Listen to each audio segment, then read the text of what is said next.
Ministério da Agricultura, Pecuária, Pesca e Floresta continua a vacinação do animal e a território nacional.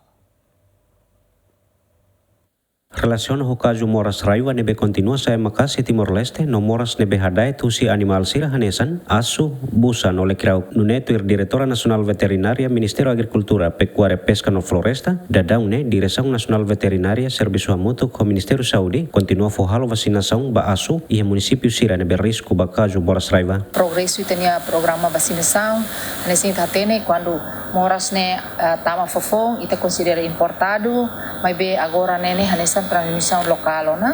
nebe ita equipa continua halo halo vacinação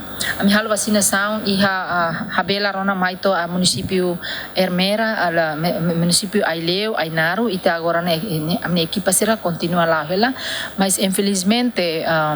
Moras ne começa a hadai to no mai manufahi nebe resulta na caso mortalidade da tenia infecto nebe mak la convida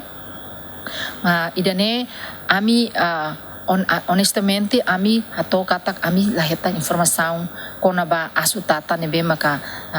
hosi alinfeto nerasik ami laheta informação tamba normalmente wangira ami heta informação ami sempre equipane tumba halo investigação halo teste ba asune o anima asune be mak tata ne depois itamos bem halasne ami halo keres vacinação ya fatin dan be hanesang Ermera ninya mo nebe mak ita